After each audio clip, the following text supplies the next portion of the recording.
The broadcast is now starting. All attendees are in listen-only mode. Well, welcome and Happy New Year to all of our research enthusiasts out there. Thank you for joining us at the January 2018 Pre-Hospital Care Research Forum Journal Club. As you all know, the Pre-Hospital Care Research Forum is dedicated to the promotion, education, and dissemination of pre-hospital research. We believe that it is the responsibility of emergency medical professionals worldwide to build a body of evidence to examine pre-hospital emergency care. Here with the PCRF Journal Club, we take a closer look at some of the latest research happening in EMS.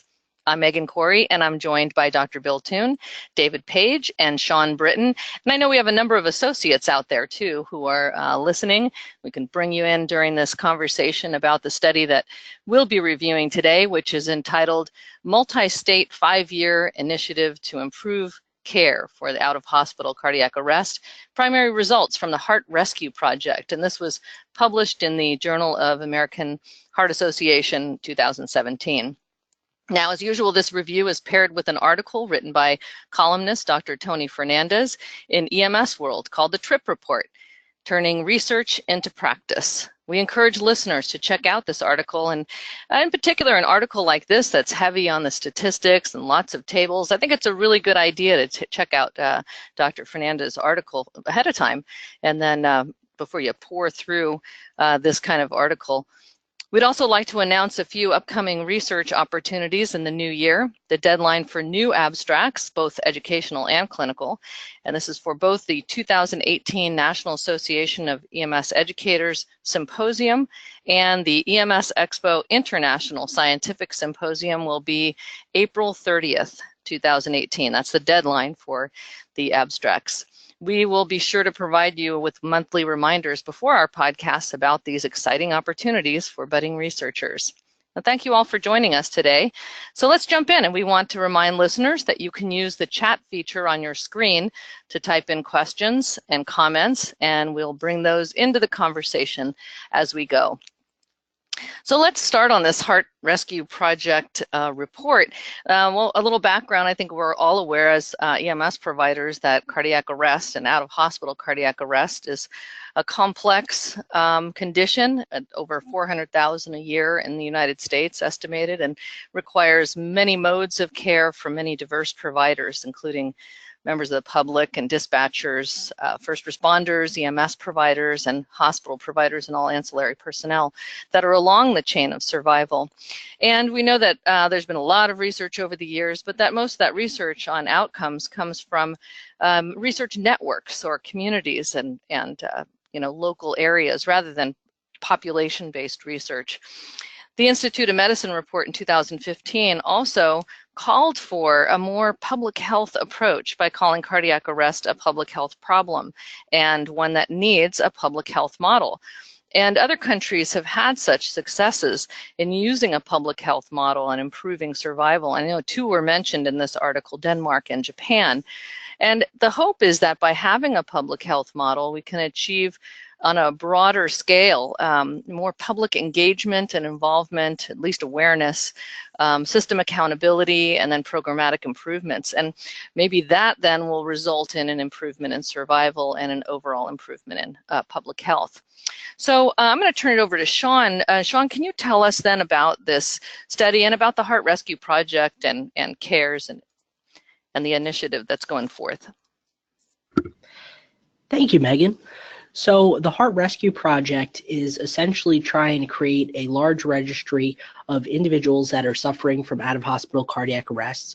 And currently it's capturing 89% of all of the out-of-hospital cardiac arrests that are occurring. And the project initially started in 2010 with the 5 states of Arizona, Minnesota, North Carolina, Pennsylvania, and Washington. And those first 5 states were the ones which were included within this study, which we're reviewing today. The researchers were studying a population. It's an observational study trying to make sense out of what occurred within a period of time among a cohort of patients. And in this case, the cohort were patients who were 18 years or older who had an out-of-hospital cardiac arrest between January 1st, 2011 and December 31st, 2015. And beyond that criteria, it had to be a non-traumatic cardiac arrest in which resuscitation was performed, which was defined as CPR, defibrillation by a trained provider, or the use of an AED by the public. And so the individuals who met this criteria were then included within the study. The 5 states have a total population of 42.3 million people. So there were a lot of potential individuals who could have been enrolled into the cohort, but it was then a smaller group who suffered from the out-of-hospital cardiac arrest and the other criteria who were then included. From that, they were then able to do a variety of statistical analyses in order to observe process as well as outcome measures to try and determine what was going on within this cohort. And for that, I'm going to pass it off to Bill Toon, who's going to speak to the results of the study. Thank you, and of course, throwing me right under the bus. Wait a second here. You can't get away with a comment like that without explaining what that means. Oh, no, I don't need any explanation, you know.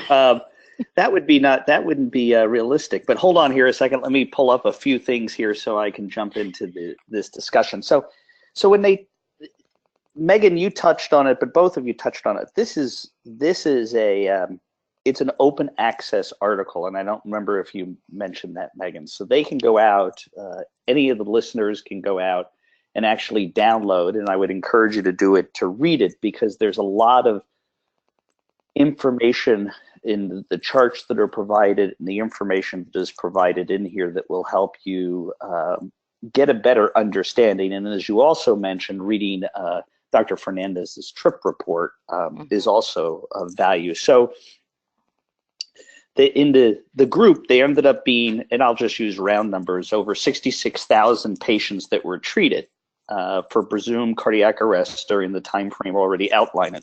Now, they did exclude patients where there was unknown survival status, and that was something that was very important in this. They needed to have survival status from the hospital of all of these patients, and sometimes that, you know, people already know how difficult it is to get that kind of information. So that was an important thing. And so they had 153 patients out of their 66,000 that they couldn't get any survival status from, which is pretty phenomenal. And then they excluded another 1,100 patients that were under the age of 18. And so they really looked at their final population of just under 65,000 were included. And then there was a smaller number that fit into what's known as the Utstein subgroup. And that is a group where it is a bystander witnessed out of hospital cardiac arrest. And I always like to go over that with just mention, what does it mean to be bystander witnessed? Well, the obvious one is someone actually sees the person collapse. But the other component to that is that they hear, if you read it, they either hear or see someone collapse. And I always like to add the caveat that not only do they hear something, they go and actually investigate to see that someone's collapsed. The joke when I used to work in the office is if they heard me fall, they weren't going to wait a little while before they checked on me. I'm not sure why they said that. But and then the rest of the Utstein thing is that the initial rhythm has to be a shockable rhythm. So those are some of the key thing when they talk the difference between the this subgroup analysis that they do. Hold on a second. But when you actually... And that's pretty standard too. And I think for those who are students out there, that looking at all rhythm out of hospital cardiac arrest versus that Utstein subgroup is important. Because Utstein, that the criteria has been established for a long period of time, and it tends to be a group that has higher survivability. Yeah, and it's you know, the key thing is so in my previous job, that one of my jobs was to maintain the Cardiac Arrest Registry, and that was actually a difficult thing to define though, is witness versus unwitnessed. It's interesting, the collection of that type of stuff, and so it took a little extra effort. Sometimes either talking to the crew or in some cases actually going back and trying to talk to the family to get a sense of what happened if it wasn't well documented. And those opportunities presented themselves. But you're very right that the definition matters to make sure that we are truly comparing apples to apples, to use that term. And so, and I'm still surprised how many people that I run across, depending on where you where you live and your involvement in any research, whether they really know what OHCA is versus even what the definition of a cardiac arrest is and everything. So now, doesn't CARES help out with that? Doesn't having a registry that has a data dictionary and established definitions and standardization like CARES, isn't that supposed to help out with something like this? I mean, it's not perfect, but... It definitely does. And if you're fortunate enough to have an organization that participates in the CARE registry, then the answer is yes, you'll get good information based upon those definitions. But the challenge is there's not that many people that are really using the CARE registries, and that some of that is people aren't aware of it. And then the other aspect of it is that the CARE registry has had limitations in its ability to take on new agencies or states or regions just due to needing to have the manpower and funding to be able to do it. But it still is a very powerful tool that's out there. And if you're fortunate enough to be able to participate in it, that your organization or your state, it's very worthwhile for you to be able to do that. So so let me just jump into some of the key result things so we can get into the discussion. And so when you look at the results, over the time period 2011 to 2015, it's a little discouraging because the survival to hospital discharge actually decreases from 13.7 to 10.5, and that was statistically significant to be able to do that. Now, the important thing though is when they went and did some logistic regression adjustment, that decrease. No, hold on a second.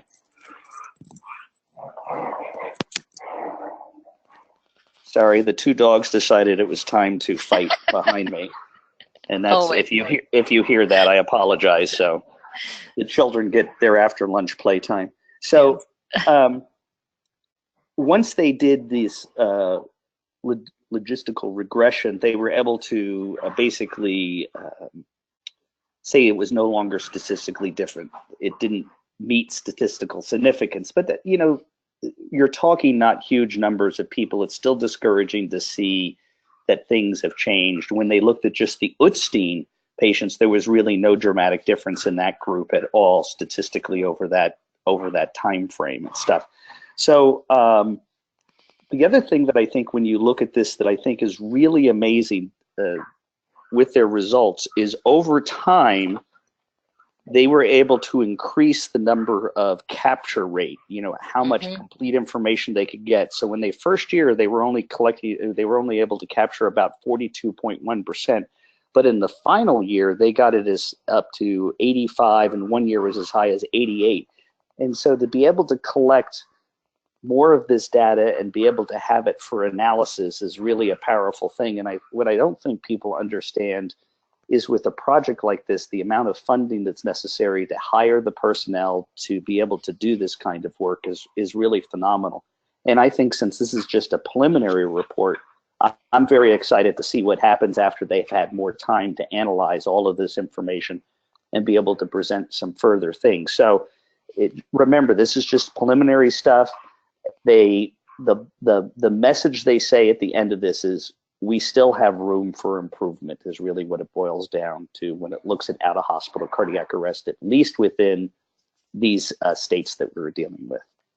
Yeah, and I think it's important what you said about the outcomes is really important, because they state that they're really one of the primary purposes of the HeartRescue initiative is utilizing the CARES registry. And I think that's important also for research students out there to know, is that CARES is the registry that's designed to capture and standardize data coming out of cardiac arrest patients. And then HeartRescue is a public health initiative that utilizes this registry data to take a closer look at certain outcomes. And one of the primary ones was, like you said, case capture. So it was about getting the actual numbers, you know, or trying to get close to the actual numbers of out-of-hospital cardiac arrest. And I thought it was interesting because the way that there's one thing I don't really fully understand, so maybe somebody can, you know, enlighten me here, and that they use census data and they do an estimate of what they think in the state and they had those 5 states. So in each state, what do they think estimated based upon census data should be the incidence of cardiac arrest? And then that's the numerator, and the denominator would be the actual incidence, and that's their case capture.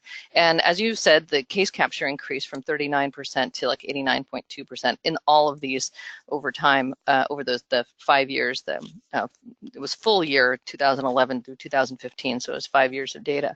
So increasing the case capture, that was truthfully that was a success, being able to actually now maybe more reliably look at this data. So, but then the other process of care outcomes, bystander CPR, bystander AED application, even targeted temperature management, survival to discharge, and also they tried to get at functional outcome by looking at the cerebral performance categories of 1 or 2, which is standard.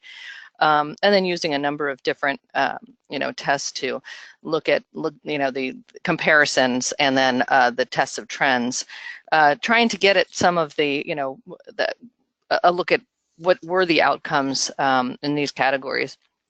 So like you said, they had, after seeing this, we now see in terms of the trends over time that all rhythm unadjusted was, decreased from 2011 to 2015 in both survival to discharge and good neurologic outcome. And then after logistic regression, not statistically significant. And then the Utstein showed no changes in that time. But like you said, we're increasing the capture rate. So if we're increasing the capture rate, are we, possibly saying, wow, it was maybe not as good as we thought, or, we're not really sure. They bring up the limitations, which I think is really important. The heterogeneity is like number one, that variability among the systems, CPR quality, auto pulse, Lucas device, all these different things that different people do. We don't really get at that. That wasn't really the purpose of the study, but it raises the question. So I don't know, Sean, what's your take on the study results? It's interesting because it seems to highlight that even though we have international standards for resuscitation, there's still such a wide variety in the outcomes and what we're seeing for different individuals based upon what service is treating them and what system they're working within. Yeah, and actually a few comments have come up here too over in the panel on the side in our chat panel. Brian McNally, 33% of the country participates, and 110 million catchment area, 25 of 50 states and DC. I think he's talking about CARES. And then Kelly Walsh, is the study saying that they captured 89% of out-of-hospital cardiac arrest cases in the 5 states included in the study? That's what it seems like to me. And then another important thing about HeartRescue, this is actually a HeartRescue faculty member in Illinois who's saying, and a coordinator of a resuscitation program, says a bedside tool was created to assist providers in documenting and gathering specific data points. If providers don't know the data you need, they can't make a conscious effort to document it. And I think that's really a good point. Again, it's the kind of apples to apples thing in terms of collecting Megan, data. could I interject in there? Sure. Dr. McNally is the principal from the CARES registry. He really has a wealth of information about CARES, and he's done phenomenal work to grow it and make it something really phenomenal for us to work with. So just so everyone knows. Oh, that's great. So that is the Dr. McNally from CARES. So he's the guy. Terrific. Thank you, Dr. McNally. And then let me just reread that. Then 33% of the country participates, at 110 million catchment area, 25 of 50 states and DC. So that's a great thing, I think. So that's. I'm going to jump in too. I think this is Dave Page, and I think you guys are doing a great job. Megan, I think that first of all, it's amazing to have a database like CARES that is actually capturing the needed information, because if you don't capture data and you don't analyze the data, you won't really be able to improve. You don't know what you're improving. So we could keep fishing around for cardiac arrest, and there's certainly been great work done with the ROC trial and other institutions that have small numbers or big numbers of cardiac arrest. but there's sort of, it's always at the end of the study, a limitation because of one particular type of groups of people or types of ambulance services or what interventions, and benchmarking one state to another was really something that I think Medtronic, in this case, funded this particular project and should get a nod, that they really went out of their way to try and get all the data from that state so that you could really look at bystander CPR and AED use. And the achievement in this study is really to say that they did capture 90% of this data, and that as many as 330 ambulance services or EMS providers really participated, and that is a huge accomplishment, and it gets lost in the sea of well, how many cardiac arrests were there really, and were they all captured? The concept that we actually have people reporting in such a large percentage is a groundbreaking achievement that can be accomplished. If we're going to quote unquote tent the town and achieve better success from cardiac arrest by it's a multifactorial problem, right? We've got CPR, we've got AEDs, we've got the quality of the CPR once the EMS providers arrive, and compression fraction, and whether or not, we spent quite a bit of time on this podcast discussing whether endotracheal intubation or epinephrine or hypothermia works, but it's this constellation of things that all work, except that the only measures we have about whether they work are these studies that sometimes are extremely skewed because of one particular ambulance service's procedural process, or the way that the paramedics and EMTs actually perform the work, or whether or not there was bystanders CPR. So here, 5 different states, a statewide project with multidisciplinary folks, really ends up being a way for us to truly benchmark. And the numbers are clearly different than the sort of traditional quoted, we survive at 5%, that's 5% survival out of hospital cardiac arrest. And they note that in the study. So it is their goal of, and I quote them, a truly representative registry of out of hospital cardiac arrest to benchmark and improve care. Now you can really start to dig into, well, what can we influence, which variables, and if in this case, and I'm quoting them again, bystander CPR in excess of 40% amongst all rhythms and 60% amongst the Udstein, VFib witnessed arrests. Well, that's amazing that 40% of the population was doing, that 40% of these cardiac arrests received CPR, to be perfectly honest. In states where we have rural settings and cardiac arrests that are not witnessed, and that people actually did know enough CPR. And that was also part of, the HeartRescue Project, which, since again, I'm Minnesota EMS provider, we were very proud to participate in that process and really very consciously increase the number of CPR courses and try to get as many people in mass CPR classes as we could. So it shouldn't be ignored that some of these numbers may not be representative of their states, and that just by mere fact of tracking things, I think Heather Davis is always fond of saying, when do you follow the speed limit? When do you actually follow the guideline that you're supposed to follow? Well, it's because sometimes you're doing it just because you see a cop in the rearview mirror, or there's a sign that says somebody's actually measuring this, and there's a little radar. Well, here, what we measure is what we actually, I think, can react to, and this is a great accomplishment in measurement.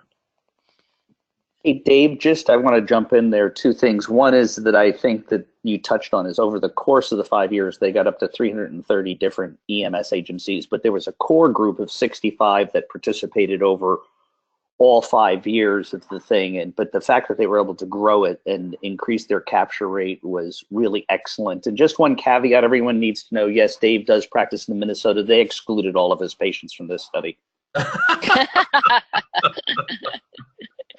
They did make a comment also about getting at sensitivity by looking at groups or systems that had higher volume as well, so that they could maybe kind of try and tease some of that out.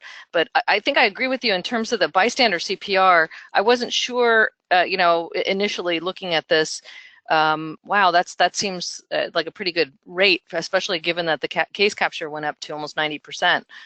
Bystander CPR of 42.8%. And then bystander AED application, which, that's overall, I believe, not in a subgroup, is 4.6%. And then anyone AED, meaning before EMS arrives, whether it's a first responder, police, or other, was 22% or so. So I thought that was, it's great to have that kind of information. It'd be nice to, and it kind of whets your appetite for a little bit more about detail about, wow, what's coming next. Well, I love what you're saying. And then Jamie Kennel's comment too is just great preliminary report. Surprising to see 10 degrees of difference in terms of performance.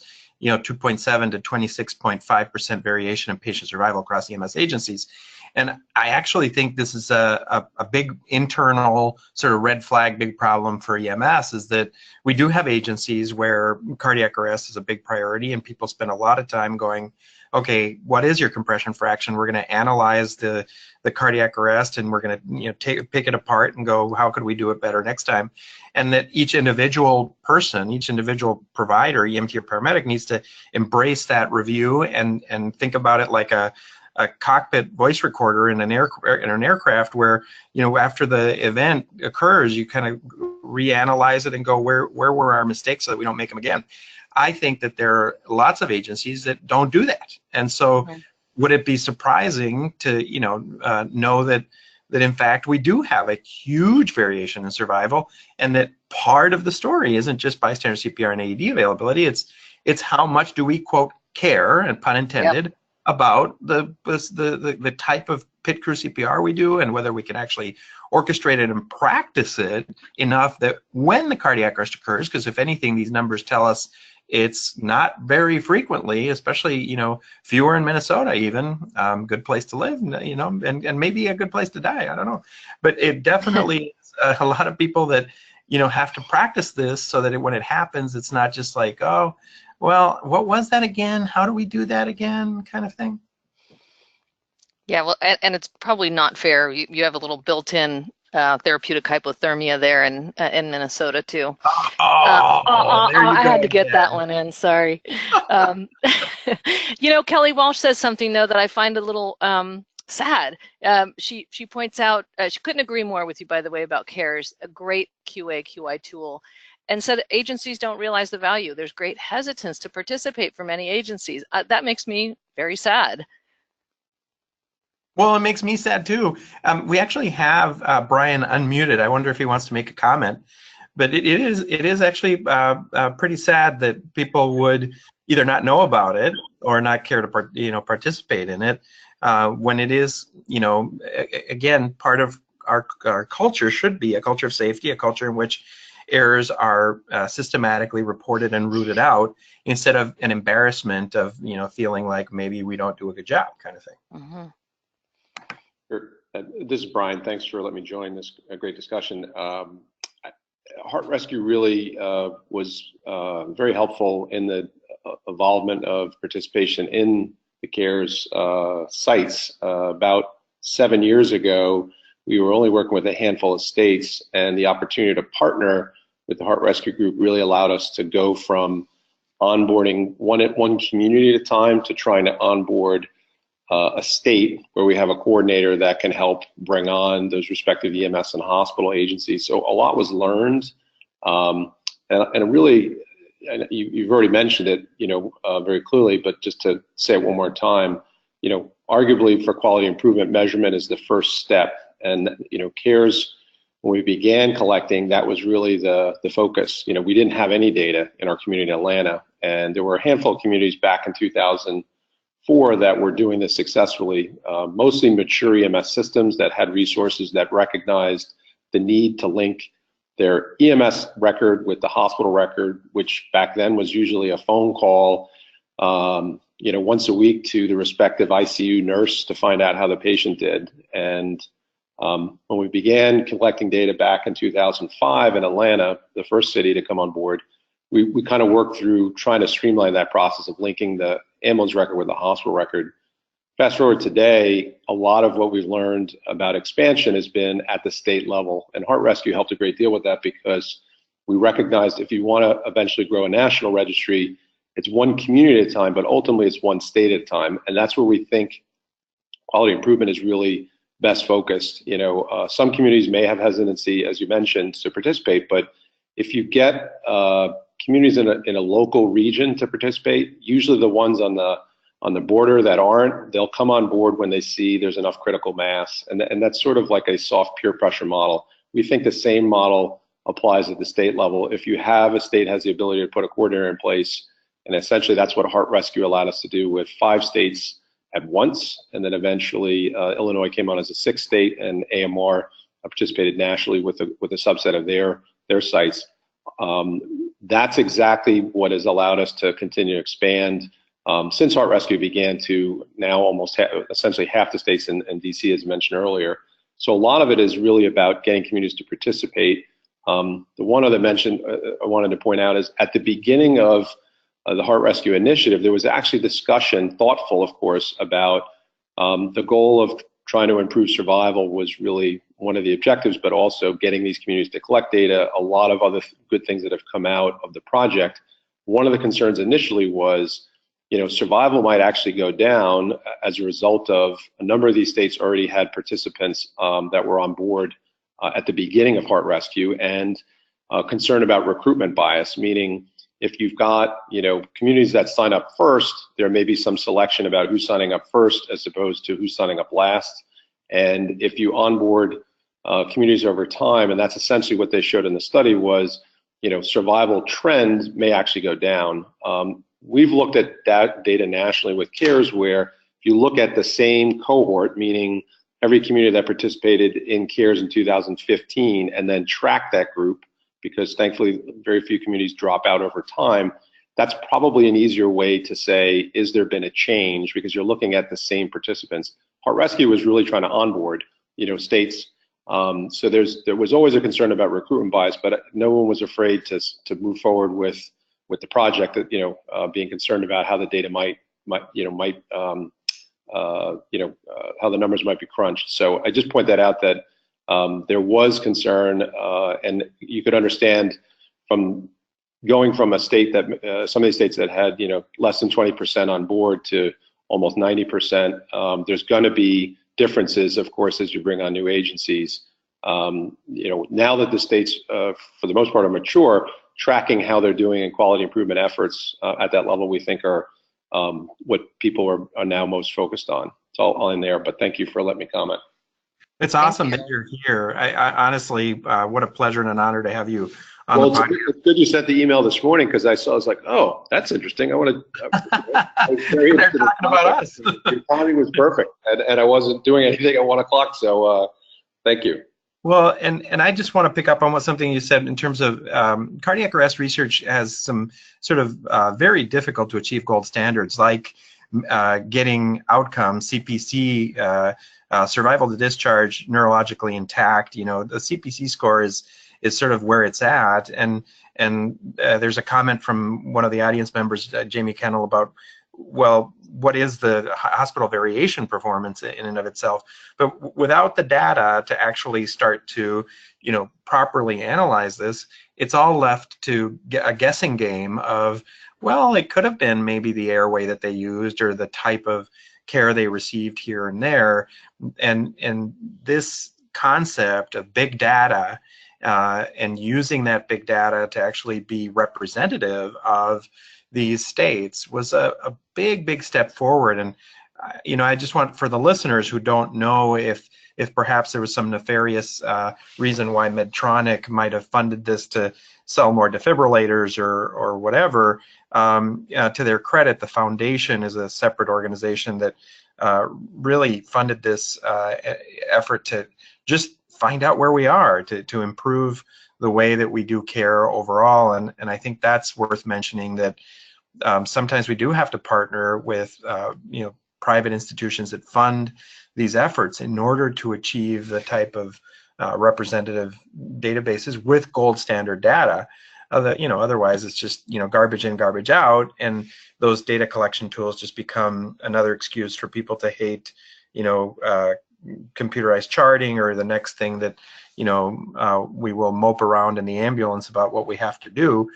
Here we have the results of the painstaking process that all of us have to do when we complete that cardiac arrest and have to fill in all the little boxes. So we should be, happy and proud that the system is working like it's supposed to. What I'd like to know, Dave, too, is, we had this, and Tony commented on this in his article on the missing 153. Even though it's a small number in the grand scheme of 66,000 arrests, that there was no survival data on those, and they happened to be a population that was younger, had bystander or EMS witnessed at a hospital cardiac arrest, and in public and shockable rhythms. So all the kind of survivability characteristics. And I'm just curious why, if there was any association between the difficulty of data collection and that type of that group. I'm not sure what the what would make data collection difficult. What are barriers to getting survivability or survival data, and if you're aware of, or if anyone's aware of any of that information, just to kind of get more make sure that there's an increase in quality of data. Well, Brian may have an answer. I can tell you that there are so many points of failure in this data collection process that you could list them ad nauseum. Anything from the paramedic or EMT who actually was supposed to capture it, flipped the wrong switch, clicked the wrong button, and the thing went in the wrong spot, or it never got uploaded, or it never got saved, or the data got corrupted. But then to get outcome discharge to outcome data means the hospitals have to report it, and we're talking about I forget if it's like 400 some hospitals, and in those 400 hospitals, all that needs to happen is one of them says, oh, there's one little glitch on one patient who happens to have been transferred to a different department, transferred to a different hospital, and there's no the file got sent incorrectly, or the comma separated value was uploaded wrong, and oh my goodness, I think we're not to the point where all that is so seamless that we would capture that information. It's actually a miracle that they have as much as they do have, and that it's as clean as it is. The databases that I'm sure if Tony Fernandez were on the podcast would tell you that Premise and other statewide databases that capture this are fraught with mistakes, that drop-down menus on the run sheets become the electronic run sheets become instead of clicking cardiac arrest, I clicked on cardiac event, which in the database gets entered differently. So it is kind of a miracle that this much data is actually as clean as it is. Yeah, and I'll just jump in. I'll mention, I appreciate those kind words. It is a challenge, but it's a testament to all of the providers that have entered the data, all of the state coordinators, all of the hospital contacts. It's ultimately a team effort. At the end of the day, I think everybody understands, this data is, by definition, it's self-report. So it's dependent upon someone to enter the record. We've learned a lot over time. A lot of EMS agencies to date are now using, obviously, electronic medical records. So we have the ability to query and search for a field or search for a record. If somebody doesn't enter, if they're entering paper records and they're entering it directly into CARES and they don't enter the case, there's no way for us to know that. So we're really dependent upon that agency to enter it. But we've learned over time to look at historical controls for, if an agency has 20 records a month and all of a sudden they go to 3 or 5, we're going to go back and look, and we're going to go back and ask. There's a lot of things that can happen from that patient from when they collapse to when they get discharged in terms of tracking them, and that's ultimately what CARES is allowed for, the linkage of those two records. But as you can imagine, a number of these patients come in John or Jane Doe, so it's hard to find John Doe in the hospital, but that's where a coordinator, we know this patient came in by this EMS agency at this time on this date. But as you can imagine, it really does require some detective work. Last year, there was a loss to follow-up rate of less than 0.3%, and that's as a result of essentially a lot of teamwork. But at the end of the day, it is self-report. I think to get back to those 150 patients, they probably were younger. My guess is when you look at data, even though we have thankfully less pediatric patients, there is probably a disproportionate number of loss to follow-up cases in the pediatric subset because a number of them go to pediatric hospitals. Sometimes they're transferred. So we've had some challenges over time. The nice thing is, as states have come on board with a state coordinator and states become mature with data collection, there's a greater chance that all hospitals in that state are participating, and often a greater relationship building that hopefully, minimizes the number of loss to follow-up records. But ultimately, it's a challenge to find some of these patients. But we have, worked, and I will tell you that some of the patients each year we find as a result of looking in other places. So for example, if we can't find a hospital record, but we know for certain that this patient went to this hospital, we'll search a national obituary index. We've looked at the national death registry that Social Security put out. That's become much more difficult to query because of privacy concerns. We also have found survivors on Facebook. There's a lot of different places you can look for patients locally, but really take-home message is it's self-report. So we try to put a lot of checks and balances to make sure that we're not missing outcomes. And to be fair, Megan, you were asking earlier what would stop any agency from becoming a member of CARES and participating. Well, you just heard at least 5 different things that a human has to do in order to make sure that their data in CARES is actually complete. So, so I think that's part of sort of the philosophy around the HeartRescue Project, was to say agencies may need a little push to say, can you really actually call the crew back and confirm some of these things that occurred? Was there really bystander CPR? Did you just forget to click on the button? And then actually follow up with the hospital and find out what the outcome is. And Brian, you can tell us that, that some of these are policies, but if CARES becomes a database where you can report whatever you feel like, and if you're missing it, oh well, then the integrity of the data really gets sloppy, right? So yeah, you gotta. That's right. That won't work so well. When we started the program, we used to manually review each record, and then we realized that was not a sustainable model. I know Bill Toon knows this well. And we went to eventually making changes in the software, putting logic checks in the record. So when a record comes in from EMS, it may get directly entered into CARES, manually, where they log into CARES and enter the record, or we may extract it from, if they're using electronic patient care record vendor. So we have a standardized process that we've worked on developing, what we call an XML file that's as compliant as possible with NEMSIS fields. We've allowed the software to do that first pass. So a record will get reviewed for completeness. All our essential fields have to be filled out. If they're not, the record's going to get flagged, as an example. Other examples would be question 19 is answered one way that makes no sense with the answer on question 20, so it's going to flag the record. A lot of this is what we learned in the manual review process. We took those most common mistakes or most commonly miscoded questions and built the logic around it. So it allows the local coordinator to log in to say, can you go and review these records? And then sometimes they'll have to go reach back out to the crew or follow up with the physician that didn't write a discharge summary to say, what was the neurological status of this patient at discharge? And that's what we've learned over time is if you want complete data, you actively have to surveil these records in a prospective manner, meaning as the data is coming in, you're trying to complete the record and linkage and then the hospital outcome. And I think that's one of the limitations of, and it's not meant as a criticism, but when you look at state NEMSIS databases, for example, if there's not auditing that goes on with those records, that the data is only as good as the data that's put into that database. And if it's not linked with a hospital record, you're not going to have an outcome. So that's where we've tried to focus to make sure we've got minimal number of lost records and quality data.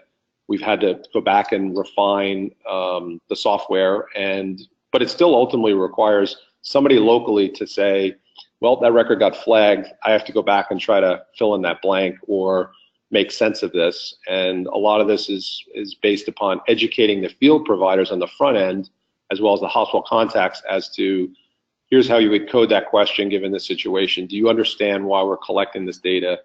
And making sure that at the end of the day, the folks that are entering the data see the outcomes. So they see the value, how the data is being used locally. Mm-hmm. So it's not seen as this task that has no, hopefully, future benefit. That I think is a really important point when we bring on an agency, is to make sure they recognize that if you're going to ask the field provider to answer these additional 15 questions that they're not already answering in the demographic session, they understand why, and they understand some of the commonly miscoded questions, so that you're bringing them on board from the beginning. You're not trying to explain to them 6 months into cleaning up records that are, half answered. Exactly. I think that's such an important point. And I think a lot of us who have been involved in even smaller research projects know that the feedback given to field providers is absolutely critical for their involvement and continued participation. Speaking of which, Kelly Walsh also asked about, could you speak to how the first 5 states have done regarding project sustainability? Oh, that's an excellent question, and I'm happy to answer. All of them continue to participate, and thankfully, what has been really encouraging to see is that each of those states, the original point of contacts all came from academic medical centers where these grants were executed, and then I mentioned earlier AMR, and each of them have figured out a way to sustain paying for that coordinator's salary and be able to continue collection, because they've seen value in maintaining that CARES coordinator in the state. And we've used that as examples as other states have come on board, trying to figure out that same exact concern, is how do we sustain, and not only how do we get a state to start, but how do we get that state to sustain it? And I think the ultimate answer to that is you have to show value. When people see value in the data, and people see value in the quality improvement efforts that are going on, and some of the collateral benefits that have come out of HeartRescue, if you can show value within that state, and you can see that this is something you need to continue to do, that's usually how the funds become available. But each state, as you can imagine, it can be tricky. Public health, as I think we all recognize, is not flush with cash, particularly at the present time. And a lot of this is, I know earlier was mentioned, and I would mention again, is public-private partnership has been what has helped CARES. Medtronic Philanthropy has supported CARES during the HeartRescue initiative, and then other private institutions like American Red Cross, American Heart Association, and others have helped in the past. But a lot of this has been built around trying to show value. We've actually had to move to a public, or from public funding, when CDC funding went away for CARES and we switched to private funding. We were lucky because we were able to make that transition. And then as a result of that, we've had to come up with a business model where we've come up with a state subscription-based model that does require funding, but we realize that there has to be some skin in the game from the communities, and they're willing to provide that if they see value. And other countries, as mentioned earlier, have funded cardiac arrest data collection because they see this as a public health concern. Here, it's been continuous support from CDC, but more technical.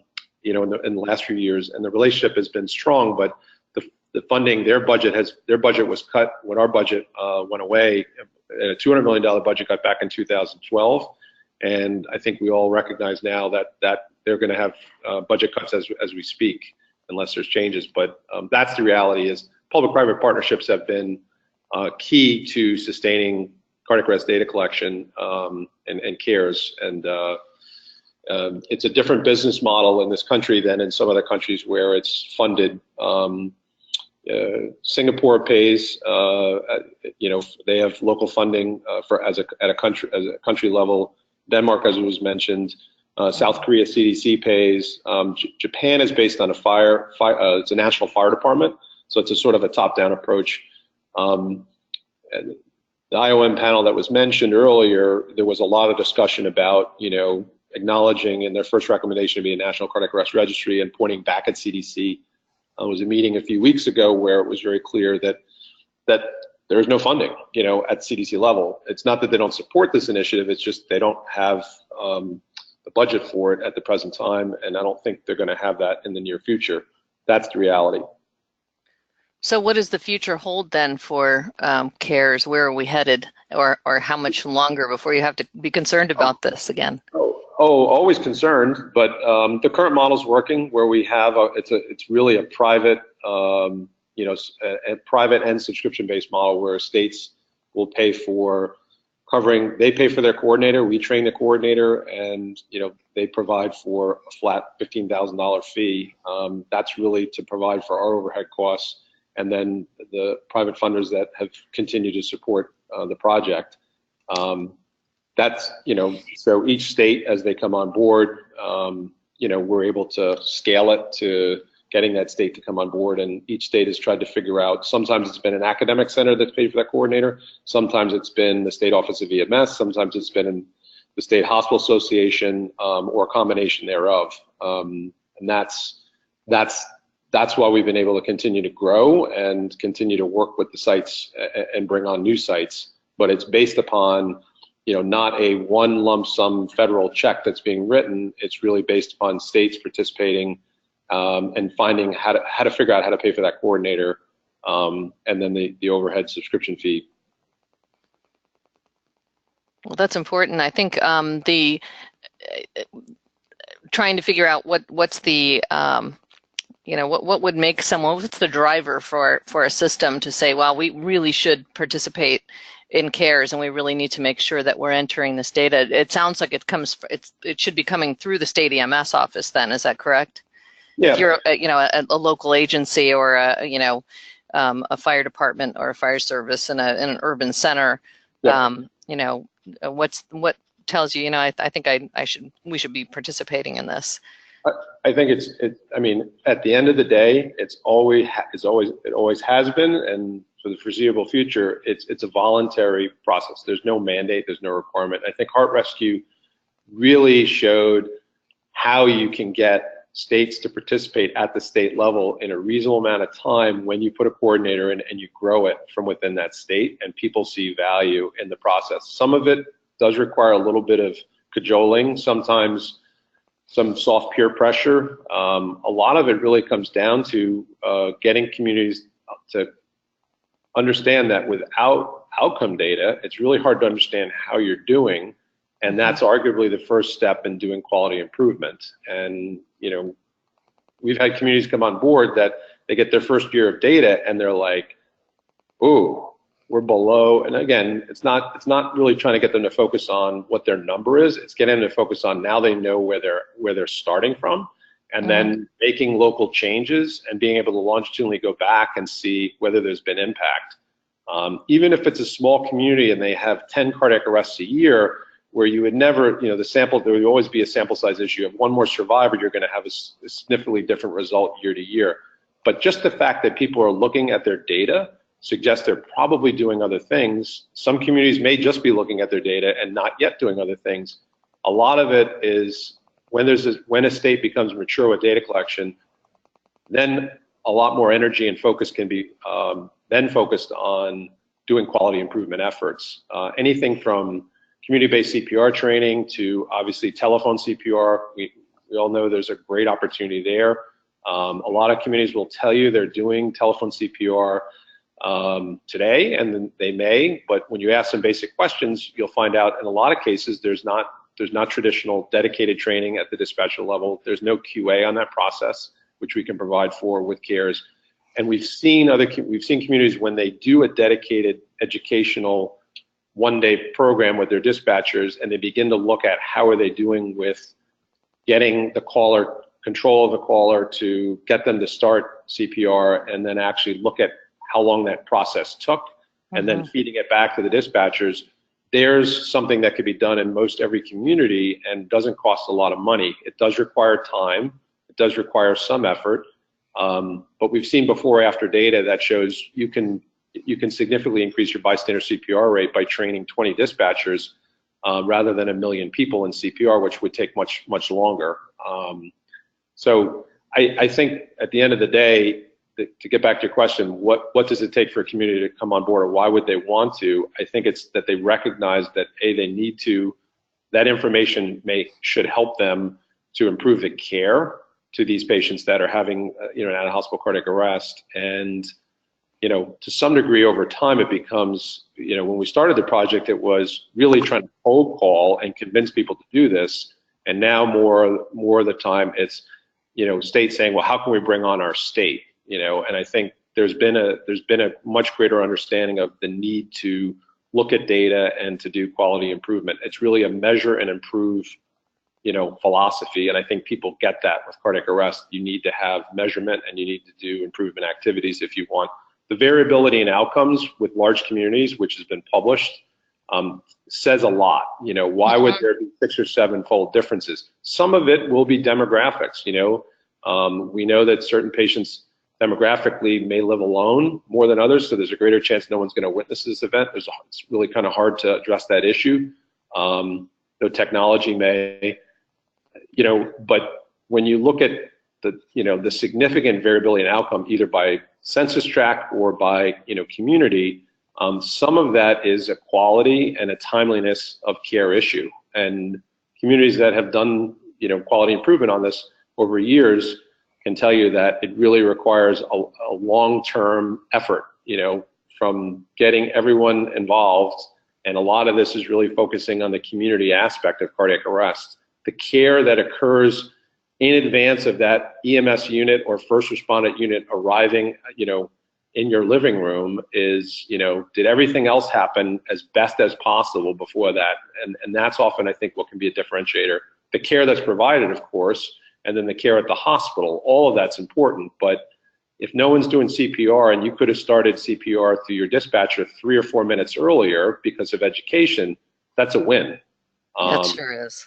So I think that's what we realize is there's opportunities. Some of these events, it's an end of life issue and it's not really something that's going to benefit from care, but we don't know that at the time. What we do know is communities that measure and communities that continue to go back and look and make changes often have better outcomes. And that recipe has been around for a while. Yes, it has, and you can call it, whatever you want. Accountability always sounds like it's you got a big stick over somebody, but it really is about reflection, whatever you want to call it, but measuring and improving. I think it's really important that when we talked about incentives for local communities and it's important, something you said earlier too, and that was the effort to link existing data systems like NEMSIS to things like CARES, something that makes it easier and not a work or too much extra work, but also gives them the rewards of that work by providing that feedback to them and understanding that they're actually improving something in their community, which is sort of returning to why you went into this business to begin with, I think. So I think that's really valuable and really important. We are almost, I'm sorry, go ahead. Congratulations to the group for not just, so sometimes data collection projects are great and you've got a lot of QI and a lot of important people who are crunching it, but this paper is really a testament to a scientific process and one that incorporates evidence-based medicine and reporting that goes beyond the 5 states that are involved, beyond the 50 states in the US that could get involved, and internationally sort of demonstrates a commitment to the evidence-based process. And just using the data for that reason is a critical step, and I think it shouldn't go unnoticed that occurred in a peer-reviewed journal, it occurred in a scientific method, and that the commitment from the group is to do things ethically, properly, and in a way that can help others. Anyone can volunteer to put their data into some sort of database, but if we don't ever actually make sure it's accurate and make sure we follow a scientific method, I think that's where I hope the PCRF will continue to highlight the triumph of using science to prove that what we do makes a difference. And every day that Brian and the group with CARES and this research group is in the trenches trying to figure this out for one corner of what we do, the out-of-hospital cardiac arrest. We should be thinking actually in accountable healthcare organizations, in patient safety organizations. We shouldn't just be doing this for cardiac arrest. We should be doing this for a whole host of other areas in which we either help or injure patients and could improve. So kudos for being a model that we can follow for other things as well. Dave, I just want to tag on to what you said there, and I'm going to steal from Mickey Eisensberg's book, Resuscitate. And he talks that cardiac arrest is a surrogate for everything else an EMS system can do. And that if you can take, since cardiac arrest is very definable, and you learn how to collect all the information and make improvements there, you can then take those experiences with that and expand it to other time critical diagnoses and other areas that you want to look at. But you need to cut your teeth, and sometimes using something small to work with is a lot easier than trying to take a big chunk of something else, since cardiac arrest usually is such a small percentages of the services organization. So learning to just crawl before you walk, and if you get good at that, boy, you'd be surprised how it does impact everything else. Well, thanks, Bill. And we are just about out of time, and I wanted to ask any of our panelists if they have any final comments.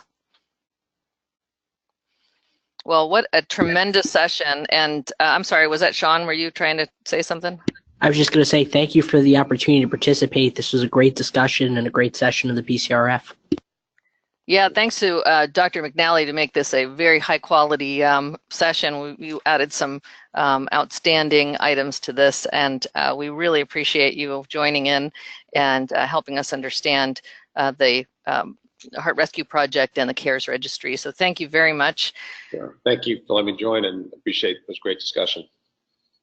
I hope that our listeners out there contact you, and actually in the states that we're broadcasting or listening before, during, and after this podcast, people will think we could actually do this. We can participate. So I hope that.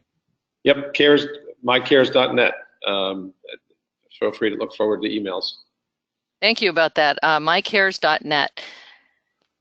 Okay, and I want to thank everyone for joining us. As everyone knows, the Pre-Hospital Care Research Forum, we are dedicated to the promotion, education, and dissemination of pre-hospital research. We look forward to next month's topic, which is the Plummer Study, Prevalence of Large Vessel Occlusion Strokes in Mecklenburg County Emergency Response. Large vessel occlusion, or LVO, acute ischemic strokes, directly taking them directly to endovascular centers based on a stroke severity score, and that'll be February 19th at noon Central Time. So thank you for joining us. Please join us next month, and if you want to present an upcoming article, don't forget you can email David Page at dpage@emsed.net. See you next month.